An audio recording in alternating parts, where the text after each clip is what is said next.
Bien. Eh bien, bonjour. Et merci beaucoup, Nicole Garcia, d'avoir accepté notre invitation pour parler de cette aventure passionnante, écrire pour le cinéma. On va couper la musique. Merci. Alors, chaque fois que j'ai eu l'occasion de dire à des amis, à des collègues que j'aurais le plaisir, le grand plaisir de parler avec vous ce matin, ça a suscité évidemment toujours beaucoup d'enthousiasme et beaucoup de joie. Vous avez été enviée. Voilà. Bon, ce qui n'est pas très étonnant quand on vous connaît un petit peu autour de vos films, de vos pièces de théâtre. C'est pas ça qui m'a étonnée. Ce qui m'a étonnée, c'est qu'à chaque fois, ça a été l'occasion de parcourir votre carrière. C'est-à-dire qu'il suffisait que je dise votre nom pour qu'on me dise « Ah oui, Nicole Garcia, c'est formidable. J'ai vu Les mots pour le dire, 1983, où vous jouiez le rôle de Marie. » Donc déjà, le plus étroit rapport avec la psychanalyse, évidemment. Je dirai quelque chose là-dessus tout à l'heure. Bon, voilà, très bien. Et ensuite, bien sûr, notre ami évoquait Royan, le professeur de français, la pièce que Marie-Anne Diaye a écrite pour vous et que vous avez jouée jusqu'à l'an dernier, jusqu'en 2022. Oui. Ensuite, évidemment, Frédéric qui est là m'a dit « Ah oui, Mal de Pierre, c'est son film, c'est son meilleur film. » Nous y reviendrons à Mal de Pierre, je pense. Ça suscitait toujours des avis très tranchés. Le libraire à qui j'ai demandé de me procurer un coffret de vos films m'a dit « Le fils préféré, ça c'est mon film, c'est le film de Nicole Garcia, le plus fantastique. » Donc vous voyez, il suffisait que je dise votre nom pour qu'on parcourt comme ça votre carrière jusqu'à aujourd'hui, avec des choix très, très différents et très, très, très précis. Mais donc, ça, c'est un peu vrai de tous les artistes, non? On peut dire que chacun, on porte chacun des artistes avec quelque chose qu'on préfère d'eux par rapport à... Oui. Et ça fait souvent des débats enflammés, mais c'est comme ça qu'on... Oui, oui. Mais c'est ce qui touche plus que d'autres. C'est ça fait le portrait d'une artiste. Donc, comment vous répondriez à... Présentez-vous. Allez, je lui ai dit, vous ne commencez pas par présentez-vous. Comme on me méfie alors. Non, mais je vais essayer de me présenter, mais dans le cadre quand même strict de ce... Oui. Écrire pour le cinéma. Bien sûr. Parce que c'est vrai que je suis une actrice, je viens de là. Je dis souvent que je viens de là. Et puis, tout en ayant gardé toujours beaucoup d'enthousiasme à jouer, j'ai trouvé qu'à un moment de ma carrière, et de manière absolument qui m'a apparu comme très hasardeuse, m'est arrivé de passer d'un autre côté. Donc, on ne peut pas parler de ça quand on fait du théâtre, ou en tout cas de la caméra, avec l'expression dire de passer de l'autre côté de la caméra, donc de plus être c'est pour moi ça qui a été, je crois, très, très fondamental, ne plus être celle qu'on regarde, mais celle, non plus de celle qui est regardée, et être celle qui regarde. Voilà, c'était pour moi, je crois que c'est ça qui était, voilà, qui était le grand passage. Oui. Et c'est venu de manière très, comme souvent, autant quand j'ai été actrice, une sorte de, on appelle ça, un système de vocation, à l'âge de 13 ans, en rentrant du lycée, je me suis dit, comme ça, en marchant dans les rues d'Oran, qui était mon sol natal, un jour je serai actrice, sans savoir d'où à quelle vie ça me préparait. Je pense que j'ai dit cette phrase, je pense que 10 mètres plus loin, je n'y pensais plus, mais cette phrase a été fondamentale et je n'ai fait que la suivre et donc y réaliser ce désir. Mais revenons à notre sujet, écrire pour le cinéma. Et donc, à la suite d'une rupture amoureuse, j'ai loué, c'est toujours bien, de louer une maison après une rupture. Non, j'avais loué une maison de vacances sur l'Atlantique avec mon petit garçon de 4 ans, issu de cette aventure qui venait de se terminer. Et je me dis, je vais le filmer de cette maison. La maison était très belle, avec des jardins différents, 4 jardins. Et puis je mettrai des voix off de son père au retour, disant, voilà, c'est le premier été que nous ne passerons pas ensemble. Voilà, je voulais sûrement mettre quelque chose en scène de cette rupture, enfin, non pas la cathédraliser, mais... Et puis j'en ai parlé à un ami qui lui était un scénariste avant moi, et qui m'a dit, mais qu'est-ce que tu vas faire? Tu vas mettre ça dans un tiroir après? Non, écris une histoire, si tu veux, je peux t'aider à écrire une histoire. Je dis, ah bon, une histoire, oui. Et on s'est mis, j'ai obtenu quelques subsides de France 2, et on s'est mis au mois de mai à écrire une histoire pour le mois d'août, puisque la location était pour le mois d'août. Et donc, on a écrit une petite histoire. Donc il y avait mon petit garçon qui était le personnage pas principal, donc qui jouait. Et c'est drôle parce que quand je pense à cette histoire, cette toute première histoire, après on le redira sûrement, mais souvent dans les premières histoires, tout est là, quoi. Tout est déjà là. Hein, tout est déjà là. Tout est déjà là. Après on développe les thèmes, mais voilà, il y a quelque chose de très intime qui se trouve là. Bon, bref, et pour moi, c'est vrai que c'était une histoire, en fait, je me dis, le thème, c'était la trahison. C'est l'histoire, en gros, pour aller vite, c'était le 15 août. J'avais même appelé Jean-Louis Trintignant, qui habitait Uzès, qui a traversé jusqu'à La Rochelle pour faire un seul plan. Il dit, c'est la première fois de ma vie qu'on m'appelle pour un seul plan. Et c'était dans une maison, une femme... Là, c'est la seule fois où j'avais personne sous la main, donc c'est moi qui joue le rôle, et qui avait une fille de 14-15 ans, et un petit garçon donc de 4 ans, et qui engageait une babysitter pour s'occuper du petit garçon, anglaise, pour que sa fille aînée parle anglais. Et cette jeune fille, il s'avère pendant le film qu'on a des doutes sur elle, voilà, parce qu'effectivement, il y a toujours quelque chose qui aime créer ce que les thrillers font, un doute sur un personnage, le doute s'épaissit, et puis après on arrive à éclairer...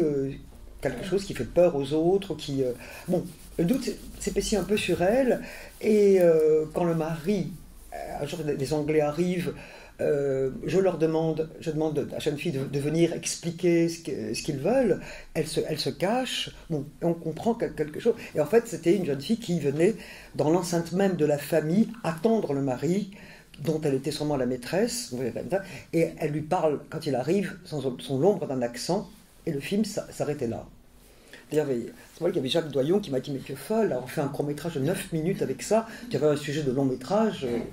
Mais effectivement, sur la trahison. Non, laissons passer la trahison. Et donc j'ai tourné 9 jours, j'ai dit, comme tout metteur en scène qui se respecte, moteur, coupé, j'ai dirigé les acteurs, et voilà, je dis, je sais ce que c'est maintenant, bon, c'est bien, ça m'a plu, oui, ça m'a plu, comme ça, bon, pas plus. Et je suis reparti faire du théâtre. Mais comme j'avais reçu, comme je vous dis, un peu d'argent de France 2, j'étais quand même tenu de rendre quelque chose. Et est arrivé, voilà, nous sommes dans le sujet, le montage.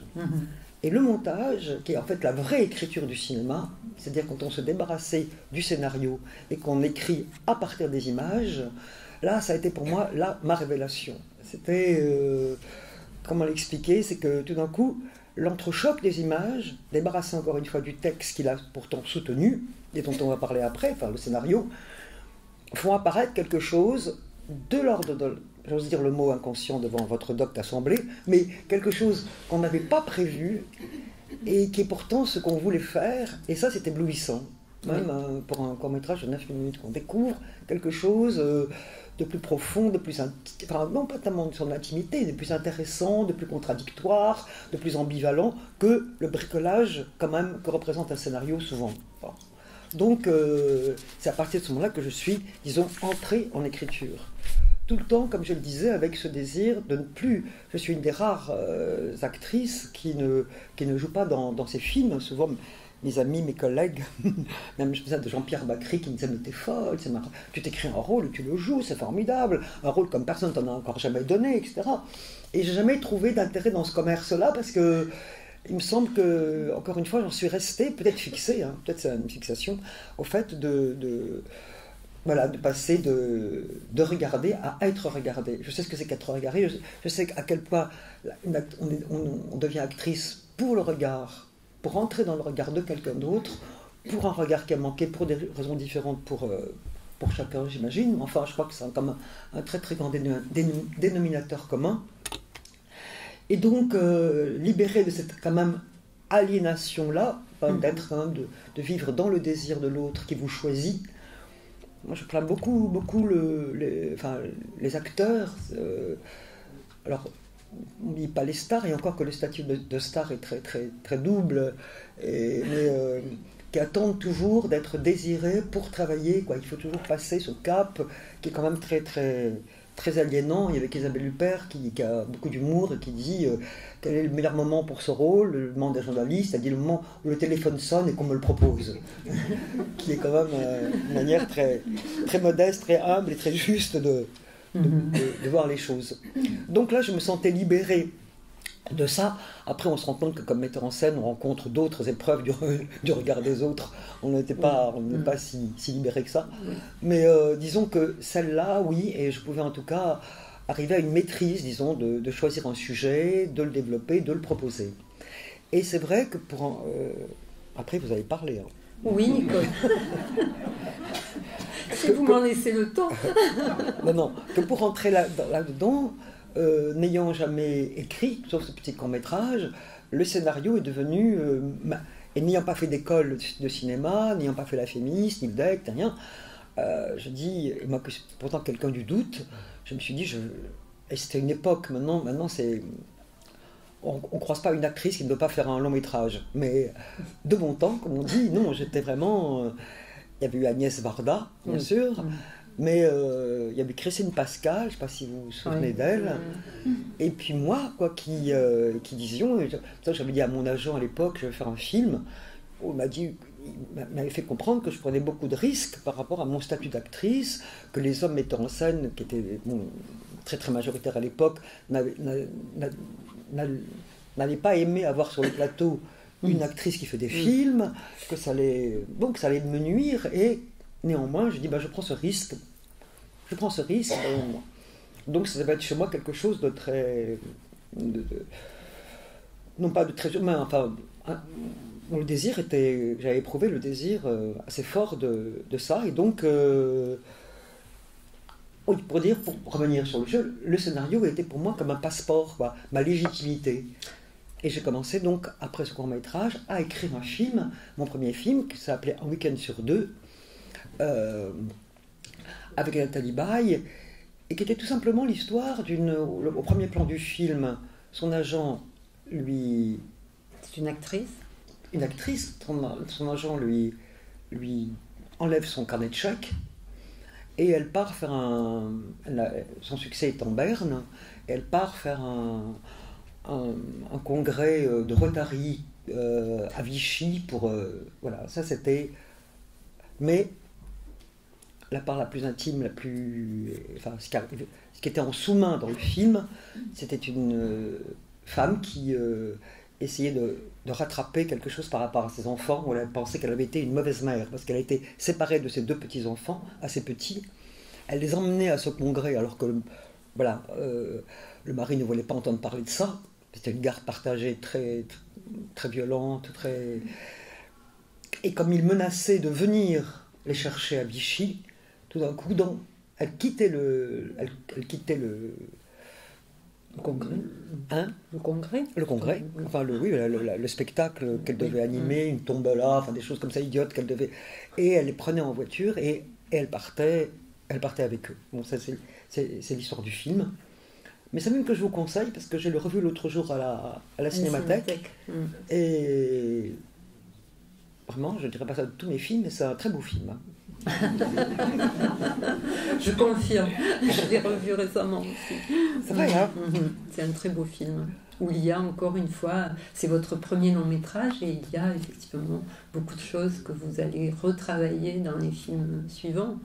Oui. C'est ça qui est formidable, notamment cette question de l'enfance, puisqu'il se trouve que dans 15 août, il y a votre petit garçon, un enfant, dans Un week-end sur deux, il y a des enfants, selon Charlie, il y a un enfant, dans beaucoup de films, il y a des enfants, de vos films, mais il y a aussi l'enfant que certains ont été, je pense au Fils préféré par exemple, là il y a trois hommes, mais qui ont été enfants, et c'est de ça qu'il est question dans le film. Et puis il y a l'enfance, ce que vous venez de dire, c'est-à-dire ce qui vous surprend finalement au moment du montage, qui vous revient. Comme vous ne saviez pas que c'était de ça forcément que vous vouliez parler ou que vous vouliez écrire, Mais il me semble, vous parlez dans une des interviews des traces têtues de l'enfance. Ça fait penser d'ailleurs à ce que vous disiez de cette phrase que vous vous êtes dite à un moment donné, je vais être actrice. Et puis bon, ça a fait son chemin, mais souterrain. Oui. Donc l'enfance, elle est toujours présente finalement. Oui. Ouais. Non. Oui. Non, c'est bien, les traces têtues de l'enfance, oui, elles sont, voilà, c'est comme un territoire qui s'éloigne comme ça avec le temps, mais pas en soi. Et puis en fait, c'est vrai que quand on dit des choses qu'on découvre, c'est vrai que quand on écrit un scénario, on a l'impression non, on sait pas comment, on sait pas ce qui vient d'abord. On sait pas ce qui vient d'abord.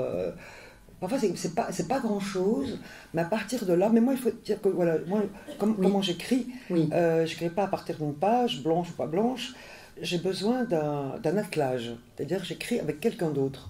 Je suis quelqu'un qui vient de l'oral et qui suis resté quelqu'un de l'oral. C'est-à-dire, j'ai un scénariste avec moi, donc une profession de scénariste, et qui est beaucoup plus qu'un scribe, hein, s'il était là, il m'égorgerait.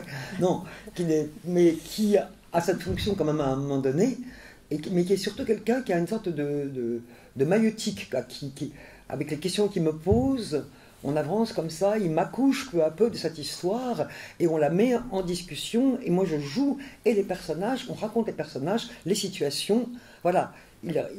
Il écrit chez lui les scènes, il me les donne, je corrige les scènes, et on avance comme ça jusqu'à la fin du scénario. Je saurais pas, je ne pourrais pas, je l'ai pas. C'est une impuissance ou quelque chose que je me suis pas, à laquelle je me suis pas offert l'accès de dire je peux écrire toute seule. Quand je vois dans les films écrit et réalisé par, je me dis ça c'est bien ça, alors écrit et réalisé par.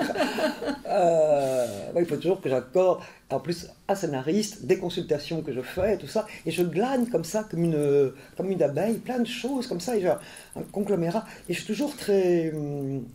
Et je dis que j'ai toujours beaucoup d'excitation à raconter une histoire, un récit. Je sais que c'est qu'un récit bien raconté, et dans son rythme, et dans pas ce qu'on appelle mécaniquement les coups de théâtre, mais dans les surprises, dans ce qui n'est pas attendu, et surtout dans la caractérisation des personnages, qui doivent être contradictoires, enfin ambivalents comme la vie, quoi, pas des monolithes mécaniques qui agissent, tout ça. Tout ça est bel et bon.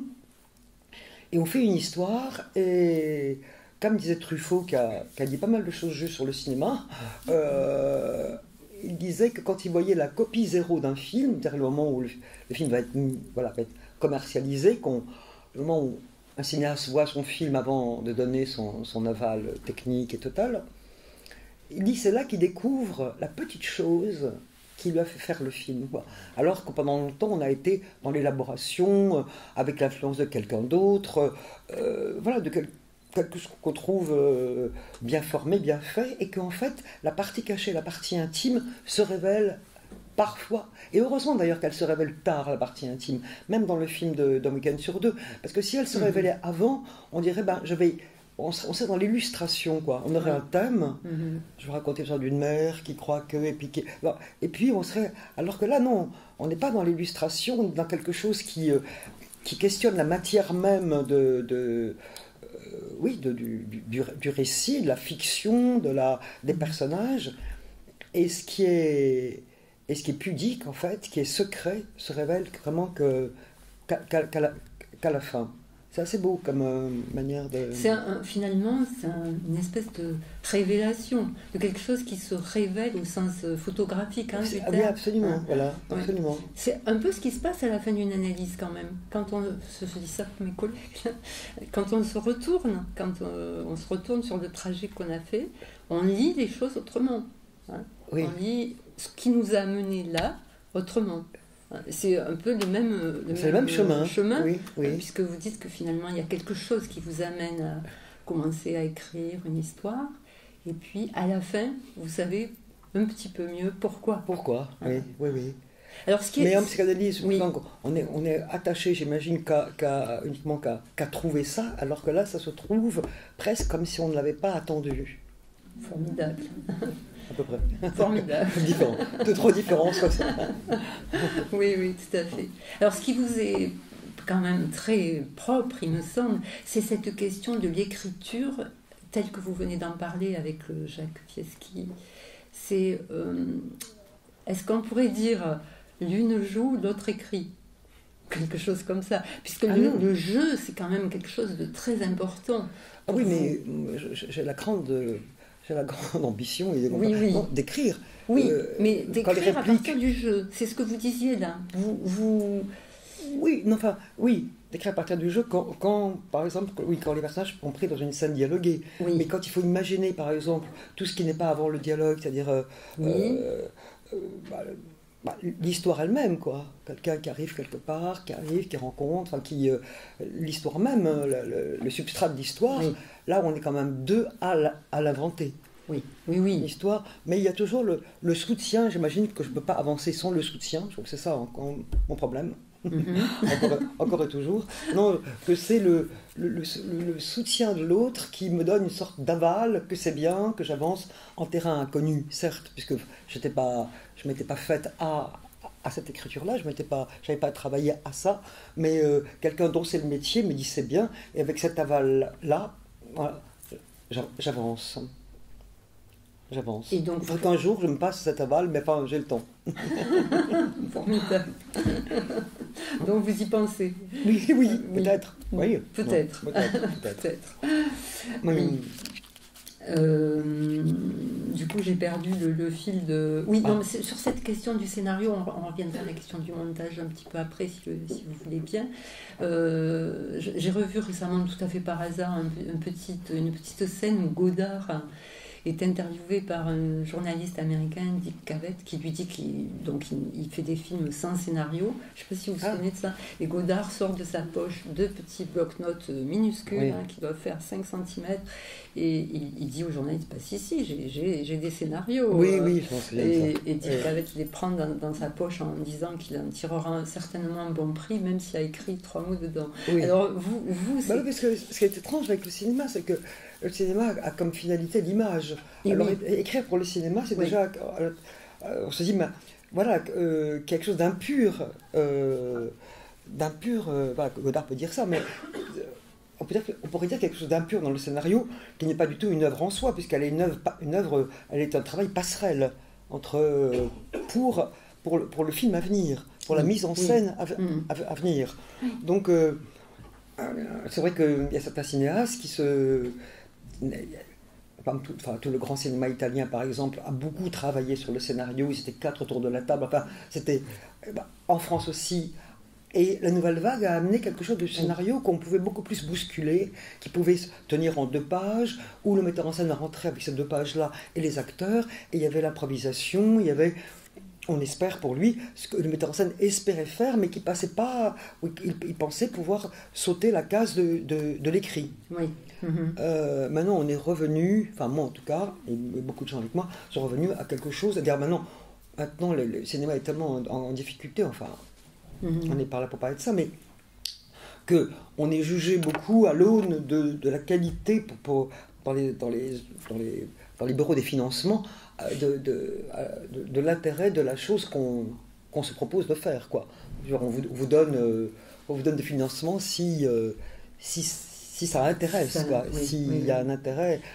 Parfois, sur le plan commercial, ils sont intéressés par des choses qui ne nous intéresseraient pas ici du tout. Hein. Mais en même temps, on est obligé de travailler le scénario, ce qui parfois est un peu bizarre, parce que c'est vrai qu'il c'est la mise en scène qui parfois détruit le scénario. On n'a pas envie de tourner des choses, on le modifie. Enfin, quand je dis que c'est impur, c'est quelque chose qui va devoir être retravaillé. C'est pas, voilà, il faut pas écrire pour le cinéma, c'est écrire quelque chose qui va être soumis soumis, oui, à la mise en scène. La mise en scène, oui. Alors, justement... Mais en même temps, qui donne son sens, parce que bon, c'est à la fois le scénario qui va... Dans un bon scénario, il y a... non, pas là, je veux dire par là que non, il n'y a pas eu d'excellents scénarios qui n'ont pas fait de bons films, mais on n'a jamais vu de très bons films ayant comme base un scénario pas très intéressant, en tout cas pour les metteurs en scène qui suivent leur scénario. Je ne sais pas si j'ai été clair. Si. Bon. Alors, il y a la question aussi de l'adaptation, puisque justement, vous avez adapté 2 livres, de L'adversaire d'Emmanuel Carrère et Mal de Pierre de Milena Agus. Oui. Donc là, comment ça se passe, l'écriture, justement? Puisque là, le texte, il est déjà là, en quelque sorte, le texte écrit. Oui. Mais l'adaptation, ça veut dire qu'il faut faire un scénario à partir d'un roman ou d'un essai, comme dans le cas d'Adversaire. Mais là, c'est vous qui l'avez faite toute seule ou non, pareil, avec le même partenaire cette fois. Oui. Non, je suis en train d'être avec un autre, mais là, c'était le même.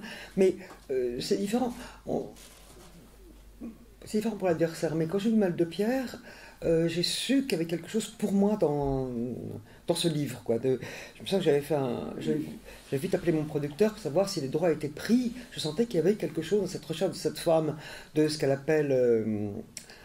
j'aurais dû relire mes citations ce matin avant de venir. Non, mais de ce qu'elle appelle l'échange entre un homme et une femme, cette chose, comment elle dit je vais m'en souvenir après. Ce à quoi elle aspire, la chose principale. Voilà, oui. La chose principale. C'est plus beau en italien, mais c'est la chose principale. Ce qui me parlait beaucoup. Et après, Adversaire, c'est autre chose. À travers ça, oui, j'avais été par exemple, j'avais été, comme tout le monde, très interpellé par ce fait divers qu'il y a eu en France sur Jean-Claude Roman, mais ça m'avait pas donné l'idée d'en faire un film. Il a fallu l'essai d'Emmanuel pour que je vois qu'est-ce qui pouvait m'intéresser là-dedans. C'est-à-dire que de l'humus de ce fait divers, il tirait un personnage qui était déjà un personnage tragique, qui était arrivé au monde, qui avait les mains liées dans le dos, qui était dans une détermination terrible voilà, comme il savait Et donc l'idée d'ailleurs du double m'est venue à ce moment-là, comme s'il y avait un double en lui qui de ce mensonge de quel il ne pouvait pas se sortir, et on s'interroge sur la jouissance qu'il pouvait avoir dans ce mensonge pour le perpétuer si longtemps, et qui l'emmenait quand même à des crimes de sang. Voilà. Mais pour dire que j'avais eu besoin de ce passage par l'écrit, par le littéraire, pour arriver à faire un scénario. Mais comment, c'est vous on vous l'a proposé, on vous a proposé ces 2 textes? Non, c'est vous des textes qui me suis allé au-dedans de ces textes-là.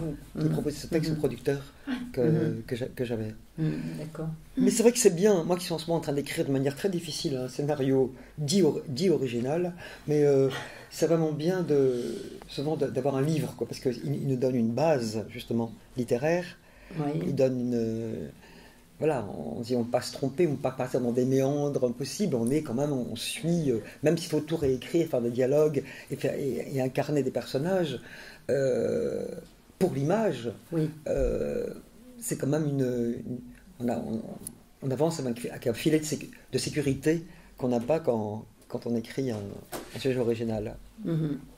C'est comme ça. Alors vous dites pour l'image, peut-être qu'on peut déplier un peu plus ce pour écrire pour le cinéma, puisque justement Mal de Pierre et L'Adversaire, ce sont des films qui tournent autour de 2 acteurs magnifiques principaux, Daniel Auteuil et Marion Cotillard, mais justement vous ne les avez pas écrits pour eux, je pense, ces films. Pour eux en tant que... Alors que vous avez pu dire par exemple que Place Vendôme, vous l'avez écrit pour Catherine Deneuve, qu'un week-end sur 2, vous l'avez pas écrit pour Nathalie Baye, plutôt pour Romy Schneider ou Marion Monroe. Non, oui. Qui a disparu toutes les 2. Oui. Donc les 2. Oui. Non, c'est vrai, j'avais, puisque je parlais, pour un premier film, je parlais d'une actrice, en plus une actrice qui était en manque une actrice un peu pas dans sa débâcle, mais dans quelque chose dans sa mal-assurance qui n'arrive plus à plaire, à être gâtée par le public et la reconnaissance des gens. Donc j'avais comme ça pensé à... Je voulais appeler le film, à un moment donné, Un jour dans la vie de Romy Schneider. En pensant que Romy Schneider avait été, elle était donc décédée à ce moment-là, mais elle avait été quelqu'un comme, je la voyais comme une actrice un peu suppliciée, comme quelqu'un qui avait donné tout d'elle-même, et chose plus intime, qui avait été... dans son engagement vraiment très, très fort dans tous ses films. Elle est morte et le metteur en scène continue à prospérer. Et je me disais que c'était comme un... qu'elle donnait bien comme ça l'image de ce qu'il y a de double dans la star, très fêtée, très aimée, et en même temps... et c'est comme ça que j'ai eu un peu, effectivement, enfin, c'est pas tout à fait ça, je vais vous lire un truc plus exact que ce que je vous dis là sur Catherine Deneuve, mais... Il faut que vous me laissiez le temps de regarder mes feuilles. Mais si je ne le retrouve pas, je vais dire comme ça. C'est parce que souvent j'écris mieux pour le cinéma que je ne parle comme ça devant vous. Pas vous? Mais, on avait tous là. Non mais... non, je lis, je ne vais pas chercher parce que sinon je vais vous ennuyer à chercher parce que j'ai tellement peur ce matin de venir que je vais aller chercher dans des interviews passées, mais Marie-Josée m'a dit non, vous n'en aurez pas besoin, puis la preuve, c'est que j'en suis là. Oui, mais c'est bon. Non mais, parce qu'on dit, peut-être que je l'ai déjà dit ça, mais non, ça je l'ai déjà dit. Non, mais je cherche sur Catherine Deneuve, parce que quand vous disiez tout à l'heure, c'est vrai que j'ai un ami qui m'avait dit ça quand on parle de l'enfance, mais pas seulement l'enfant en tant qu'enfant. Oui. L'enfance qui est en nous, il m'avait dit, c'est quand même ton précaré, ça, d'être tout le temps à parler de tout ce qu'on porte en soi, de secrets, voilà, élucidés, non élucidés, et qui vous font agir, ça. Mais je crois que c'est un peu le cas de tous les artistes. Mais non, mais j'avais un truc bien sur Catherine et là je le retrouve. Bon, peut-être que vous le retrouverez. C'est dommage, Parlez. Bon. Oui, mais il faut que vous m'écoutiez quand même. Oui, mais je vous écoute, mais parlez. Oui, alors bon, vous parliez de stars, ça nous amène à poursuivre peut-être un peu sur le pour, parce que comment dire, il y a des gens qui écrivent pour vous. Notamment Marianne Gay. C'est ça que vous vouliez dire. Non, entre autres, mais il se trouve que Guillaume Poix aussi a écrit un roman Star qui s'intitule Star et qui vous met en scène de façon assez... on vous reconnaît. Oui. Il y a beaucoup de choses qu'il met dans votre bouche, mais que vous avez dites par rapport au cinéma, puisque c'est un livre qui met en scène un jeune homme qui devient le répétiteur de Nicole Garcia-Même. Et donc c'est une histoire, je trouve, très amusante, très érudite sur le cinéma, c'est vraiment passionnant. Oui. Et on retrouve beaucoup de vos propos par rapport à la réalisation, à ce que c'est qu'être un acteur, avec toujours d'ailleurs cette impuissance finale. C'est impossible à dire qu'est-ce que c'est un acteur. Je trouve qu'il met ça en scène très très bien, Guillaume Poix. Et je me disais, puisque vous l'avez lu avec lui à la Maison de la Poésie, et alors ça par exemple, est-ce que vous en feriez un film? Non. Non. Du tout. Mais je retrouvais ce que je voulais dire. Allez. On est synchro. Non, je pensais par rapport à... Non, je pensais à ce que j'ai sur Schneider, qui était un peu fort en disant qu'elle était quand même une figure de supplicié, mais qu'elle était toujours, c'est aussi les rôles qu'on lui confiait, mais il y a toujours chez elle, même dans les plans, c'est comme une sorte de déchirement, et c'est ça que je trouvais très... Et pour parler de l'actrice, mais là on s'éloigne d'écrire, mais ça va rien, on parle de l'actrice, il y a toujours quelque chose de sacrificiel et de détruit. Elle s'offre, une actrice, c'est encore plus vrai du cinéma que du théâtre, où une actrice quand même garde un quant à soi, mais une maîtrise, elle a une maîtrise du théâtre que personne ne peut lui enlever, elle ne peut pas être remplacée par quelqu'un d'autre, alors qu'au cinéma c'est le cas, on peut prendre un nom professionnel qui est génial pour un film et qui vous met au banc, alors que tout ce qu'on a fait voilà, ne compte plus. Enfin, la position est plus solide pour les acteurs de théâtre, je trouve. Michel est comme une de cinéma, donc ce que je pense pour le cinéma, forcément que je me sacrifie à lui détruire. Elle s'offre, elle se donne dans une absence totale de confort à un metteur en scène qui l'utilise, la prend, la montre, et on pourrait me rétorquer qu'elle est une icône, qu'elle est fêtée, qu'elle est adorée, mais les stars renvoient une image beaucoup plus trouble. Et de l'autre côté, dans l'arrière-cour, enfin, on a vu ça beaucoup dans les idoles du cinéma américain, il y a quelque chose de dévasté, voilà, qui est... L'autre dirait méchamment que c'est le prix à payer, mais bon, c'est pas vrai, c'est pas ça, c'est plus trouble. Et c'est ce que j'ai voulu montrer d'ailleurs avec Catherine Deneuve dans Place Vendôme, dont vous parliez. Je ne l'ai pas choisi par hasard, parce que la brillance, la blondeur, la magnificence dans la grande lumière de la Place Vendôme et de ses joyaux, et dans l'ombre, encore un thème, il y avait les ravages de la trahison. Et donc elle portait les deux en elle. Mais c'est vrai, quand vous disiez tout à l'heure que j'ai écrit pour elle, parce qu'elle elle m'avait appelé après avoir vu Le Fils préféré, et j'étais tellement troublé qu'elle me dise toute sa sensibilité au film, que c'est comme si je voyais un échange, que je lui devais rien, mais je me suis dit que non, mais c'est pas une... Voilà, puisqu'elle aime ce que je fais, moi je vais la mettre au centre d'un film, et donc j'ai construit un personnage, mais selon mon monde, quoi, selon effectivement ces contradictions entre la lumière, pour dire vite, les ombres et la lumière dans une même personnalité. Mais vous voyez, j'ai oublié que j'avais mis déjà la trahison, voilà, je sais pas, quelqu'un qui est trahi, par qui, pourquoi c'est la peur de cette trahison, pourquoi c'est ça qui est à craindre. Et souvent, c'est dans les personnages de femmes, pour ça je peux davantage tirer des traits avec mon passé, mais je ne vous le dirai pas ici, c'est trop facile. Non. Mais c'est vrai qu'il y a tout le temps des personnalités de femmes qui sont très vite, un peu borderline, un peu des femmes fragiles, des femmes qui ont peur, qui sont un peu maltraitées par l'homme, et souvent... voilà, et je sais d'où viennent ce personnage de femme que je poursuis, mais quand même le temps du film est souvent là. D'ailleurs, ça a été possible dans tous mes films. Le film est là pour les sortir. Il n'y a pas de happy end, ou en tout cas des happy end très tremblés, mais pour les sortir de l'ornière dans lequel le film les découvre.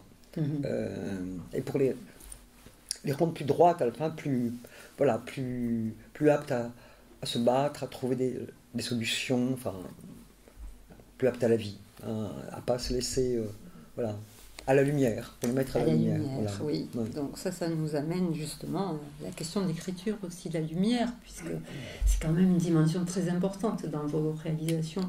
La lumière qui vient certainement là aussi de votre enfance, d'Oran, au bord de la Méditerranée, c'est quand même extraordinaire, cette lumière qu'on retrouve.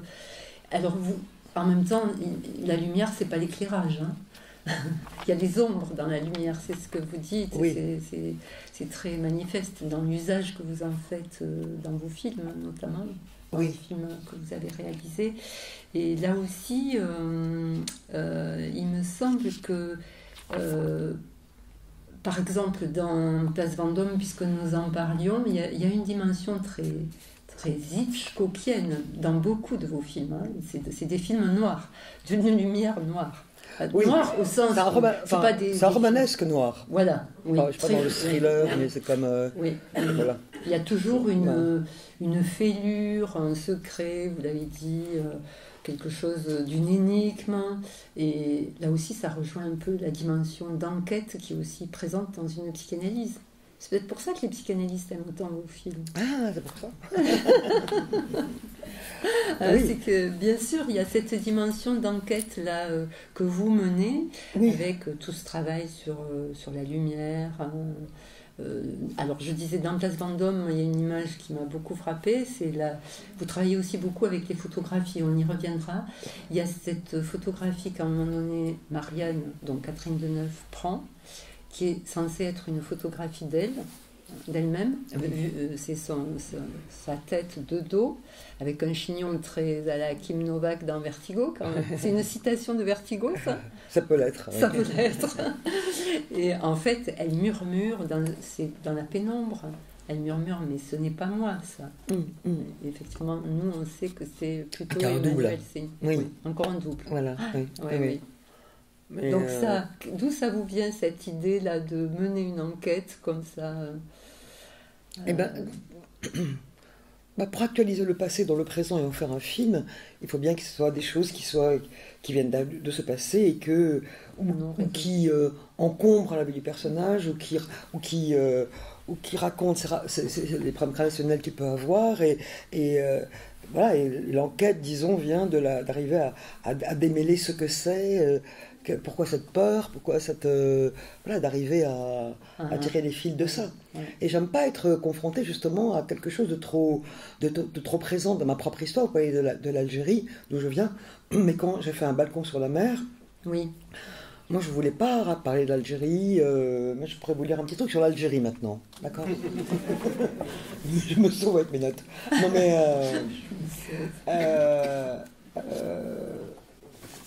je voulais raconter quelque chose sur l'Algérie, mais c'est un personnage d'homme qui avait un peu perdu la mémoire et qui croit revoir quelqu'un. Mais est-ce que c'est celle-là? Comme effectivement, les chocs, les brutalités de l'histoire peuvent provoquer des troubles dans la mémoire, et il ne sait pas si vraiment il a rencontré celle qu'il croyait rencontrer. Et c'est ça qui m'intéressait, de voir cette...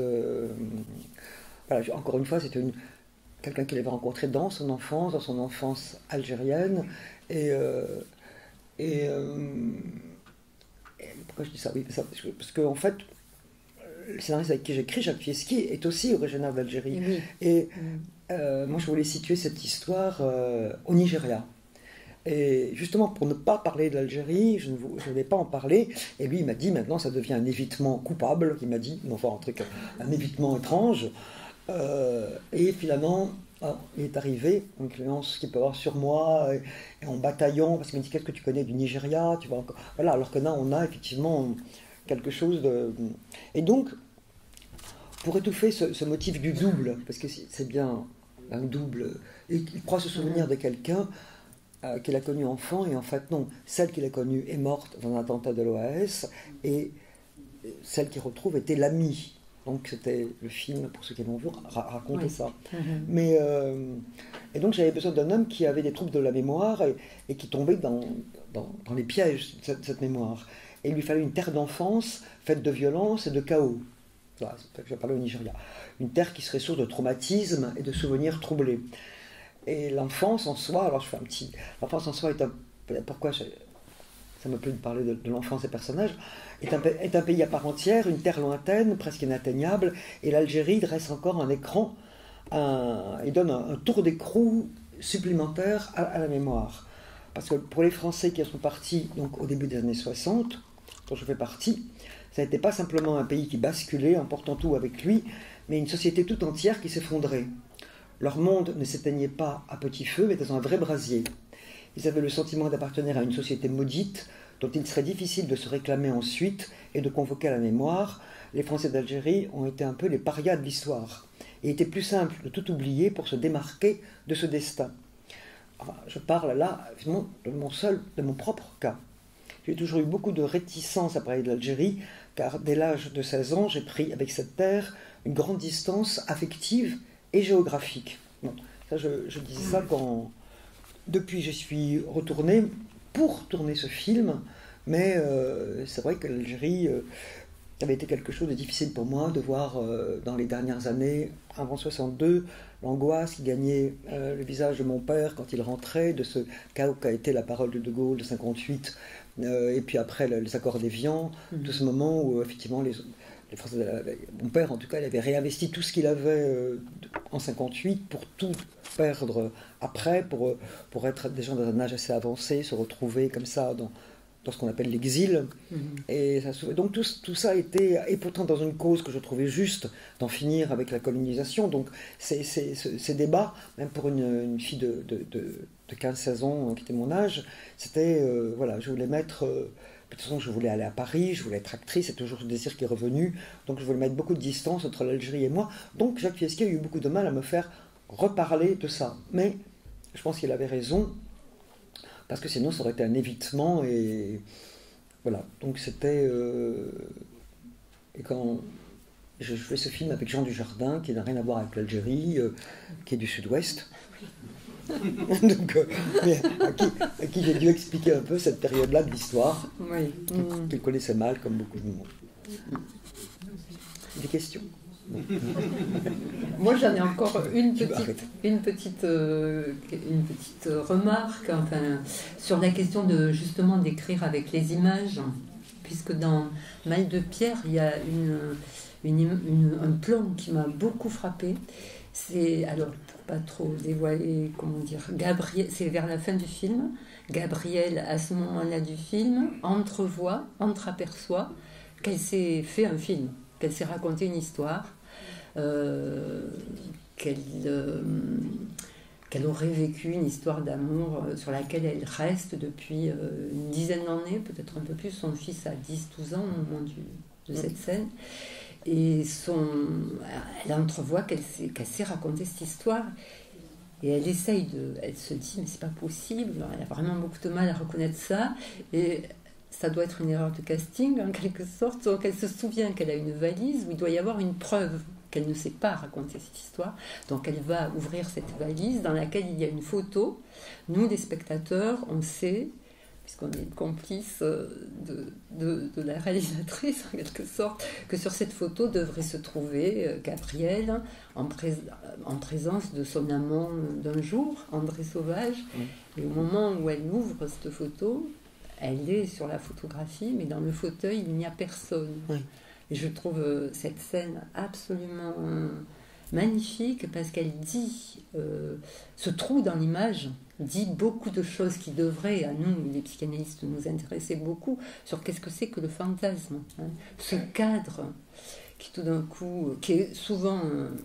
comment dire, obturé par tout un fatras, dans lequel la psychanalyse, normalement, une cure analytique cherche à mettre un peu d'espace et à faire apparaître le cadre, ce que le cinéma fait fort bien, puisque finalement, le cinéma, c'est ça, c'est quand même d'abord un cadre. Oui, bien sûr. Alors, je trouve ça l'image, extraordinaire, cette petite scène dit, il me semble, beaucoup, avec cette question du trou aussi, de ce qui manque. Et oui, là, par exemple, c'est l'imagination à partir d'un livre. Elle n'est pas dans le livre, cette... Je n'ai pas lu le livre. Non. Ah oui. Non. C'est à partir de ça qu'on enlève les choses qui ne vous plaisent pas, on garde, et puis après, on a sa propre... Heureusement qu'on a son propre imaginaire. On ne fait pas une illustration, on n'adapte pas comme ça le... Oui. C'est très intéressant. Oui. Donc c'est là que vous écrivez, finalement. C'est là que vous écrivez. Oui. Par rapport puisque Mal de pierre, c'est un livre, effectivement. Oui. Donc cette scène-là, elle n'est pas dans le livre. Non. Vous y faites un trou, finalement, dans le livre. Je fais un trou, voilà, absolument. Où vous logez... enfin, en tout cas, je figure, effectivement, quelque chose de son fantasme, et elle ne peut pas y croire. Et après, elle attend la parole de son mari qui lui dit, c'est une phrase aussi qui n'est pas dans le livre, où elle lui dit, mais pourquoi tu ne m'as pas dit, pourquoi tu m'as laissé vivre dans cette... pas le mot folie, mais dans cette fantôme, et il lui répond cette phrase magnifique, je voulais que tu vives. Absolument. Comme s'il m'avait asséné plus tôt dans son histoire, elle n'aurait pas pu... elle n'aurait pas pu survivre à cette... en lui disant, mais non, alors que là, c'est elle-même qui fait le chemin jusqu'à la photo. Oui, tout à fait. Enfin, elle commence à avoir certains doutes qui approchent, puis la photo et le renseignement. Oui. Mais il me semble que justement, c'est ce qui m'est apparu, c'est peut-être le dernier film que j'ai revu de vous, là, et c'est ce qui m'est apparu comme un point essentiel. Cette question de, comment dire, il faut un trou pour que la lumière passe. ce qui est vraiment... Et même vous dites, je ne sais plus à qui vous dites ça, il faut même en intégrer le principe du trou pour ne pas y tomber. Je trouve que c'est très beau. C'est très très beau. C'est super ça. Vous voyez que vous dites des choses intéressantes. Oui, bien sûr. Vous dites aussi, par exemple, vous avez dit à Arnaud Laporte, c'est dans les failles que l'on trouve sa puissance.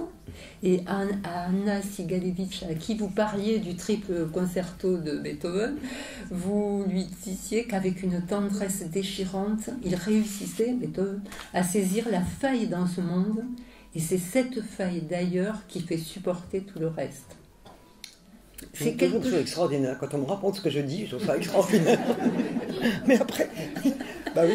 Oui. Mais c'est un fil qui mais à faille, dit souvent, parce qu'à propos de Tchekhov, vous dites aussi je ne sais plus, de La Mouette où vous jouez.